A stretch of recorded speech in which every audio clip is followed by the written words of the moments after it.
வணக்கம். அமரர் கல்கியின் பொன்னியின் செல்வன் பாகம் 5 தியாக சிகரம் அத்தியாயம் 88 பட்டாபிஷேகம். அருள்மொழிவர்மர் தொடர்ந்து புலவரை பார்த்து கூறினார். ஐயா, தங்களை இன்னும் ஒன்று கேட்கிறேன்.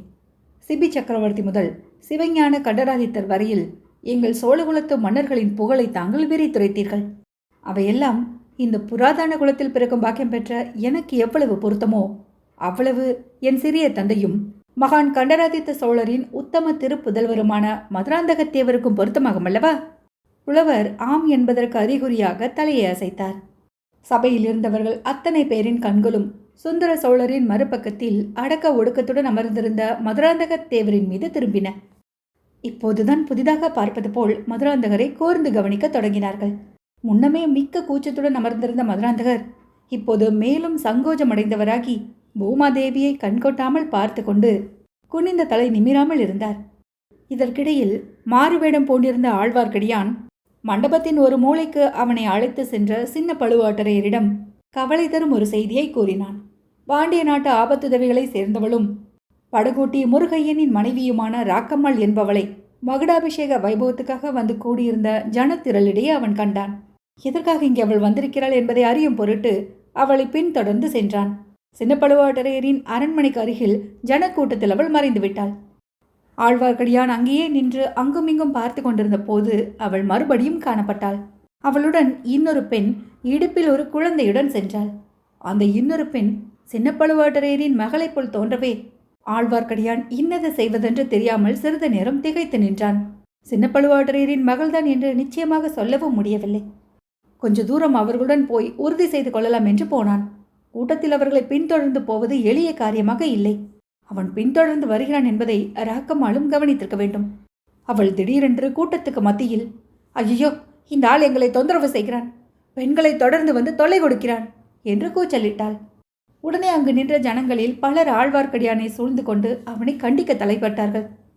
அவர்களிடம் ஆழ்வார்க்கடியான் அப்படி ஒன்றும் தான் செய்யவில்லை என்றும் இவர்கள் எல்லோரையும் போல் நானும் மகுடாபிஷேக காட்சிகளை பார்க்க வந்தவன் என்றும் சத்தியம் செய்து கூறினான். அவனை சூழ்ந்து கொண்ட ஜனத்திரளை சமாதானப்படுத்திவிட்டு அவன் வெளியேறுவதற்குள் ராக்கம்மாளும் இடுப்பில் குழந்தையுடன் கூடிய மற்றொரு பெண்ணும் மறைந்து விட்டார்கள். ஆழ்வார்க்கடியான் கோட்டை வாசல் வரையில் அவர்களை தேடிக்கொண்டு சென்றான். கோட்டை வாசலுக்கு சற்று தூரத்தில் ஒரு மூடு பல்லக்கில் குழந்தையுடன் கூடிய பெண் ஏறிக்கொண்டிருப்பதை கண்டான். பல்லக்கை சூழ்ந்து 4 குதிரை வீரர்கள் சென்றார்கள். பல்லக்கில் அப்பெண் ஏறியதும் பல்லக்கும் குதிரைகளும் விரைந்து போக தொடங்கின. மேலும் அவர்களை தொடர்ந்து போகலாமா என்று யோசிப்பதற்குள் மகுடாபிஷேகத்தை பார்ப்பதற்காக வந்து கொண்டிருந்த ஒரு பெரிய ஜனக்கும்பல் ஆழ்வார்க்கடியானை இடித்து தள்ளி கொண்டு வந்து வெகு தூரம் கோட்டைக்குள் கொண்டு வந்து சேர்த்து விட்டது. அந்த செய்தியை கோட்டை தளபதியிடம் உடனே தெரிவிப்பது முக்கியமானதென்று கருதி ஆழ்வார்க்கடியான் பட்டாபிஷேக மண்டபத்துக்கு வந்து சேர்ந்தான். அருள்மொழிவர்மரின் கட்டளையின் பேரிலேயே தான் இவ்வாறு மாறுவேடம் பூண்டிருப்பதாகவும் ஜனக்கூட்டத்தில் அங்கும் இங்கும் திரிந்து ஜனங்கள் என்ன பேசிக் கொள்கிறார்கள் என்பதை அறிந்து வந்து தம்மிடம் சொல்லும்படி பொன்னியின் செல்வர் பணித்ததாகவும் அந்த கடமையை நிறைவேற்றி வரும் சமயத்திலேயே மேற்சொன்ன நிகழ்ச்சியை தான் காணும்படி நேர்ந்ததென்றும் ஆழ்வார்க்கடியான் விளக்கி கூறிய பிறகு சின்ன பழுவாட்டரையர் அவனுடைய வார்த்தைகளில் பூரண நம்பிக்கை கொண்டார். தன்னுடைய மகளாகிய பழைய மதுராந்தகன் மனைவியை பற்றி அவருக்கு முன்னமேயே கவலை இருந்து வந்தது. திருமலை கூறிய செய்தி அவருக்கு திகிலை விளைவித்து மனக்குழப்பத்தையும் உண்டாக்கிவிட்டது. தாம் தம் அரண்மனைக்கு சென்று உண்மையை அறிந்து வருவதாகவும் தாம் அவசரமாக போக நேர்ந்ததை பற்றி முதன் மந்திரி அனிருத்தர் மூலமாக சுந்தர சோழருக்கும் பொன்னியின் செல்வருக்கும் அறிவிக்கும்படியும் பணித்துவிட்டு சின்ன பழுவாட்டரையர் அந்த மண்டபத்திலிருந்து வெகு வேகமாக வெளியேறினார். ஆழ்வார்க்கடியான் வந்து பொன்னியின் செல்வரிடம் சொல்ல வேண்டிய அவசியமே இருக்கவில்லை. தமிழ் புலவர் நல்லன் சாத்தனாரிடம் பேசிக் கொண்டிருந்த போதே இளவரசர் சின்ன பழுவாட்டரையரின் மீதும் கவனம் செலுத்தி வந்தார். அவர் மண்டபத்தை விட்டு அகன்றவுடன் பொன்னியின் செல்வருடைய திருமுகம் முன்னை காட்டிலும் ஒளி பொருந்தியதாயிற்று. சக்கரவர்த்தியின் பக்கம் திரும்பி நின்று அவர் கம்பீரமான குரலில் கூறலுற்றார். தந்தையே, நம் கோட்டை தளபதி சின்ன பழுவாட்டரையர் ஏதோ மிக அவசர காரியமாக வெளியே செல்கிறார். அது காரணமாக இந்த மகுடாபிஷேக வைபவம் தடைபட வேண்டியதில்லை. இந்த சபையில் இன்னும் பல பெரியோர்கள் இருக்கிறார்கள். வீர மரக்குலத்து முதல்வர்கள் இருக்கிறார்கள். வேலும் வாளும் ஏந்தி எத்தனையோ போர்க்களங்களில் போர் செய்து விழுப்புண் பெற்றவர்கள் இருக்கிறார்கள். அவர்களில் யாரேனும் தங்கள் வீர திருக்கரத்தினால் இந்த புராதன சோழகுலத்தின் மணிமகுடத்தை எடுத்து சுட்டலாம். அவ்வளவு பேரும் இந்த போர் கிரீடத்தையும் உடைவாளையும் செங்கோலையும் தங்கள் ஆகி வந்த கரத்தினால் தொட்டு ஆசை கூறியிருக்கிறார்கள். ஆகையால் இனி என் கரத்தினால் நானே எடுத்து இம்மணிமகுடத்தை சூடிக்கொண்டாலும் தவறொன்றுமில்லை. ஆனால் அப்படி செய்வதற்கு முன்னால், தந்தையே, தங்களிடத்தும் இங்கே விஜயம் செய்திருக்கும் பெரியோர்களுக்கும் மரக்குலத்தவர்களுக்கும் விண்ணப்பம் ஒன்று செய்து கொள்ள விரும்புகிறேன். புறாவின் உயிரை காப்பதற்காக சதையை அறிந்து கொடுத்த சிபி சக்கரவர்த்தியின் பரம்பரையில் வந்தவன் நான்.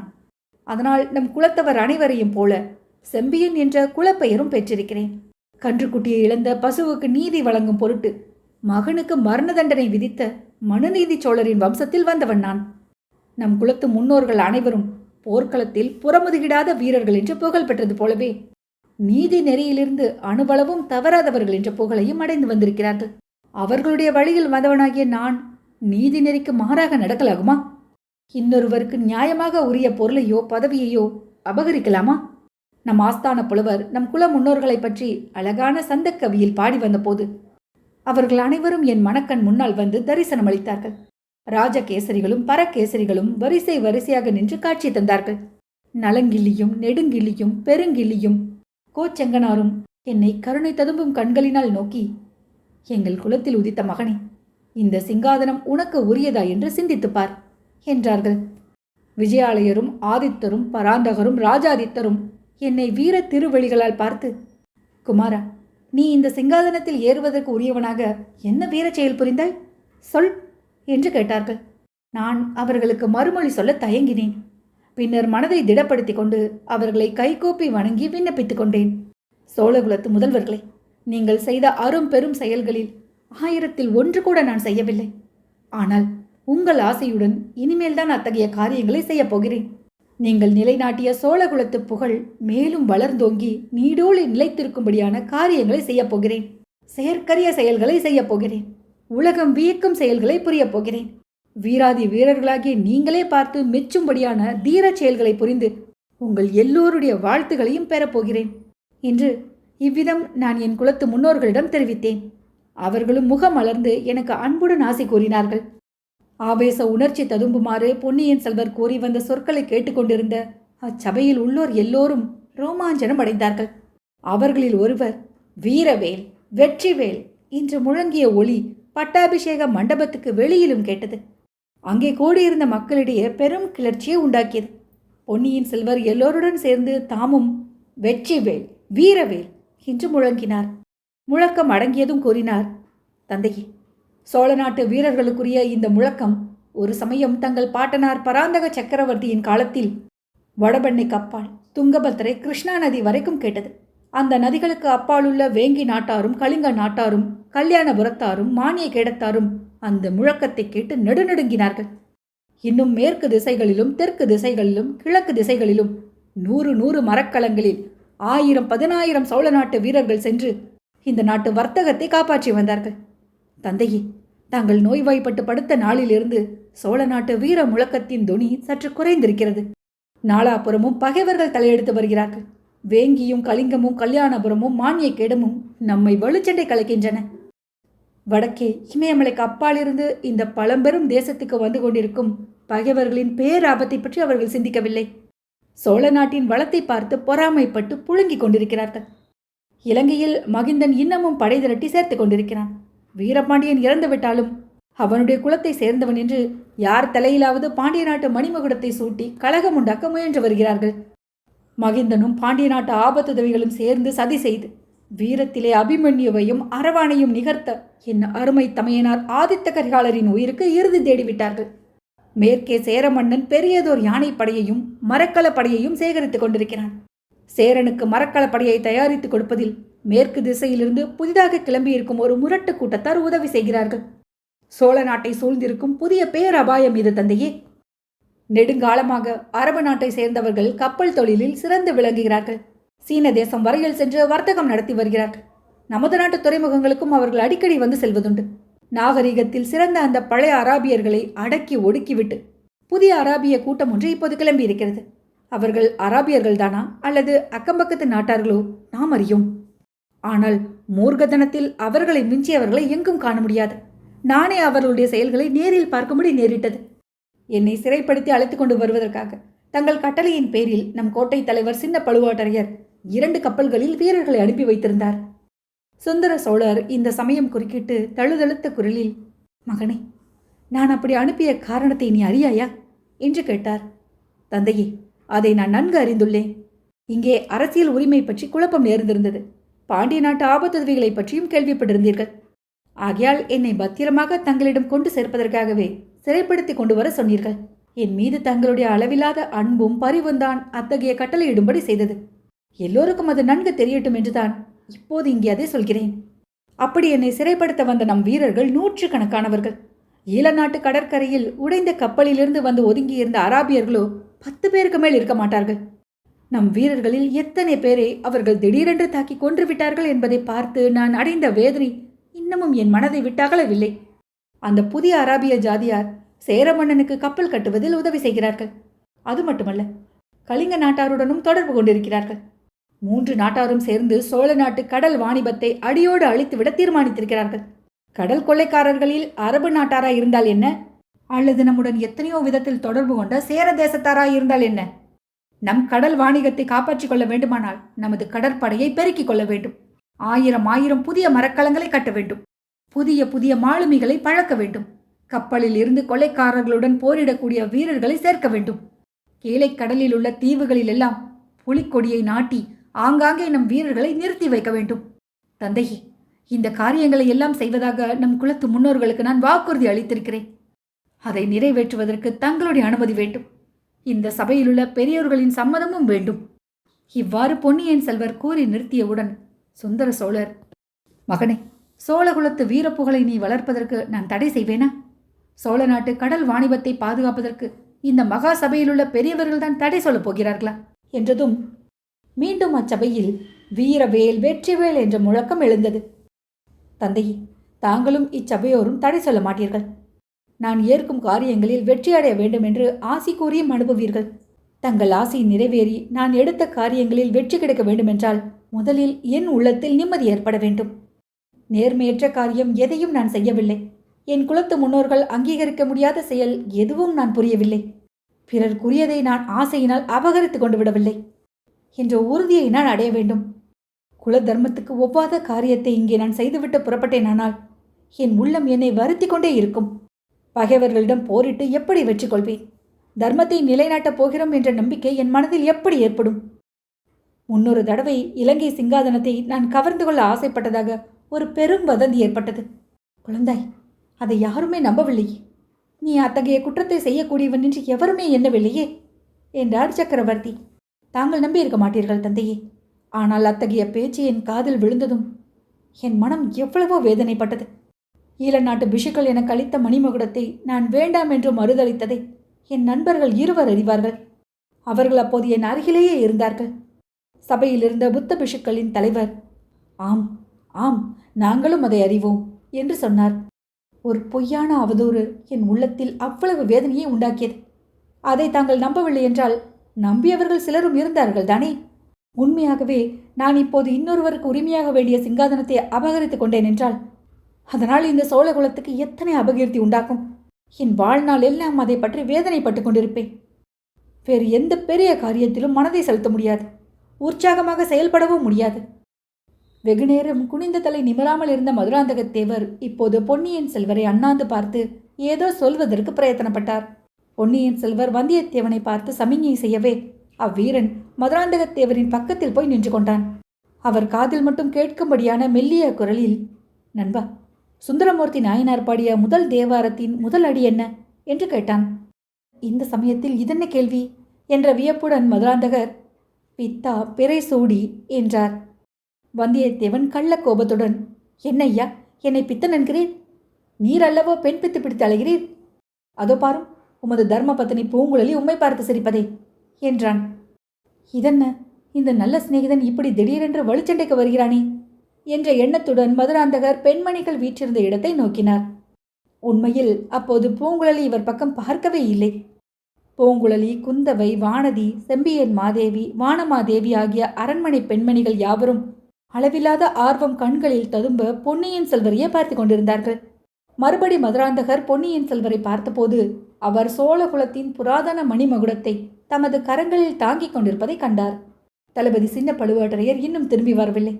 அதனால் என்ன? குறிப்பிட்ட வேளையில் முடிசூட்டு விழாவை நானே நடத்தி விடுகிறேன். தந்தையே, விஜயாலய சோழர் முதல் நம் முன்னோர்கள் அணிந்து வந்த இந்த மணிமகுடத்தை தாங்கள் எனக்களிக்க உகந்தீர்கள். சாமந்தர்கள், தளபதிகள், கோட்டை தலைவர்கள், பொதுமக்கள் அனைவரும் அதை அங்கீகரித்தார்கள். ஆகையால் இந்த கிரீடம் இப்போது என் உடைமையாகிவிட்டது. என் உடைமையை நான் இஷ்டம் போல் உபயோகிக்கும் உரிமையும் உண்டல்லவா? என்னை விட இந்த கிரீடத்தை அணிய தகுதி வாய்ந்தவர் இங்கே இருக்கிறார். என்னை விட பிராயத்தில் மூத்தவர். இந்த சோழ ராஜ்யத்துக்கு என்னை விட அதிக உரிமை அவருக்கு நிச்சயமாக இருந்த போதிலும் அவர் அதை கோரவில்லை. நான் முடிசூட்டி கொண்டு சிங்காதனத்தில் அமர்வதை பார்த்து மகிழ சித்தமாக இங்கு வந்திருக்கிறார்.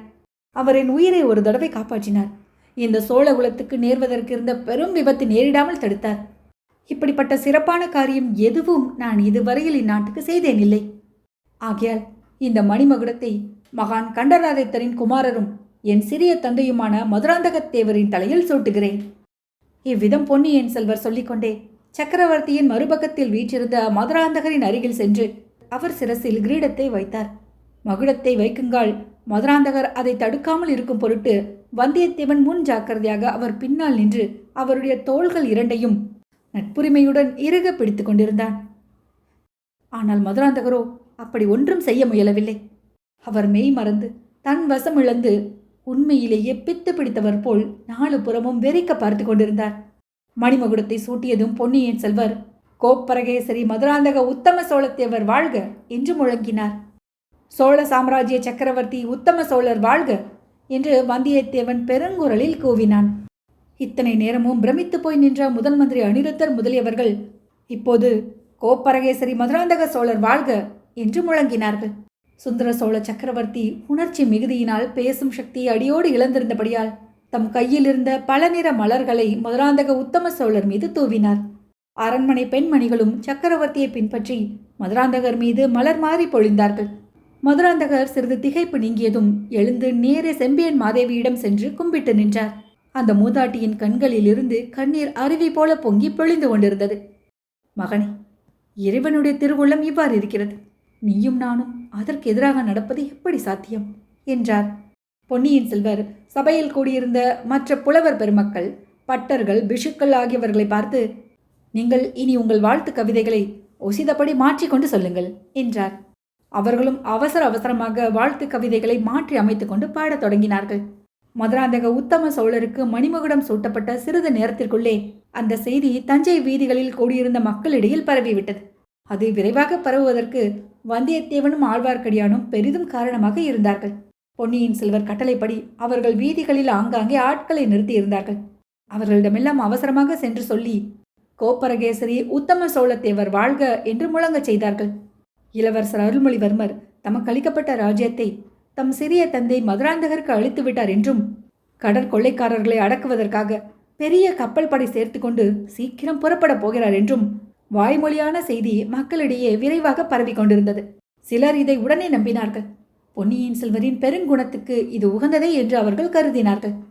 இன்னும் சிலர் கையில் கிடைத்த பேரரசை யார்தான் இன்னொருவருக்கு கொடுப்பார்கள் என்று ஐயுற்றார்கள். ஏக காலத்தில் பலவாறு பேசிய 10,000கணக்கான குரல்களும் வாழ்க வாழ்க என்னும் முழக்கங்களும் சேர்ந்து புயல் காற்றடிக்கும் போது அலைக்கடலில் கிளம்பும் பேரொளியைப் போல் ஒலித்தன. கொஞ்ச நேரத்துக்கெல்லாம் அலங்கரிக்கப்பட்ட பட்டத்து யானையின் மீதமைத்த பொன்மயமான அம்பாரியில் அமர்ந்து மதுராந்தக உத்தம சோழர் பவனி கிளம்பியதும் எல்லா சந்தேகங்களும் மக்களுக்கு தீர்ந்துவிட்டன. யானையின் கழுத்தில் யானைப்பாகனுடைய பீடத்தில் அமர்ந்திருப்பவர் பொன்னியின் செல்வர் என்பதை கண்டதும் மக்களுடைய உற்சாகம் எல்லை கடந்ததாயிற்று. கோப்பரகேசரி மதுராந்தக உத்தம சோழர் வாழ்க என்ற மக்களின் குரல்களும் முழங்கின. ஆனால் அவர்களுடைய உள்ளங்களிலே பொன்னியின் செல்வரின் செயற்கரும் செயலே குடிகொண்டிருந்தது. அதை எண்ணியதனால் அவர்களுடைய அகங்களைப் போலவே முகங்களும் மலர்ந்திருந்தன. பொன்னியின் செல்வர் மணிமகுடம் சூட்டிக்கொண்டு பவனி வந்தால் மக்கள் எவ்வளவு குதூகலத்தை அடைந்திருப்பார்களோ அதைவிட பன்மடங்கு அதிகமான குதூகலத்தை இப்போது வெளியிட்டார்கள். இமயமலை சிகரத்தில் புலி இலச்சினை பொறித்த கரிகால் பெருவளத்தானை பொன்னியின் செல்வர் மிஞ்சிவிட்டார் என்றும், தியாக சிகரத்தில் இவர் தமது இலச்சினையை என்றும் அழியாத வண்ணம் பொறித்து விட்டார் என்றும் அறிஞர்கள் மகிழ்ந்தார்கள். சாதாரண மக்களோ அப்படியெல்லாம் அணி அலங்காரங்களையும் உபமான உபமேயங்களையும் தேடிக்கொண்டிருக்கவில்லை. மதுராந்தகர் தலையில் மணிமகுடத்தை சூட்டிவிட்டு பொன்னியின் செல்வர் பட்டத்து யானையை ஓட்டிக்கொண்டு செல்லும் காட்சி அவர்கள் உள்ளத்தை பரவசப்படுத்திவிட்டது. ஆடிக்கொண்டும் பாடிக்கொண்டும் சிரித்து கொண்டும் வாழ்த்தி கொண்டும் ஒருவரை ஒருவர் கட்டி தழுவிக்கொண்டும் மலர்களை தூவிக்கொண்டும் மஞ்சள் நிற அட்சதையை வாரி இறைத்து கொண்டும் மக்கள் ஒரே கோலாகலத்தில் தங்களை மறந்து ஆழ்ந்திருந்தார்கள். இவ்விதம் குதூகலத்தினால் மெய் மறந்து கூத்தாடி கொண்டிருந்த மாபெரும் ஜனக்கூட்டத்தினிடையே பட்டத்து யானையை செலுத்தி கொண்டு போவது எளிய காரியமாக இல்லை. பொன்னியின் செல்வரும் அவசரப்படாமல் ஜனங்களின் குதூகலத்தை தாமும் பார்த்து கவனித்துக் கொண்டு அங்கங்கே அறிமுகமான முகம் தென்பட்ட போதெல்லாம் ஏதேனும் வேடிக்கையாக பேசிக்கொண்டும் மெல்ல மெல்ல யானையை செலுத்திக் கொண்டு போனார். வீதி வளம் முடிந்து அரண்மனைக்கு திரும்புவதற்குள் மாலை மயங்கி முன்னிரவு வந்துவிட்டது. வானத்து விண்மீன்களுடன் வீதிகளில் ஏற்றிய தீபங்கள் போட்டியிட்டு பிரகாசித்தன. அரண்மனை மேலே இருந்து மலர் மாறி பொழிந்தது. யானைப்பாகா, யானைப்பாகா என்றொரு இனிய குரல் கேட்டது.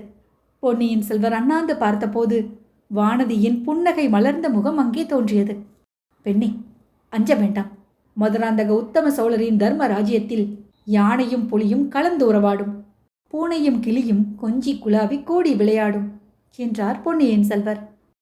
அத்தியாயம் 88 நிறைவுற்றது.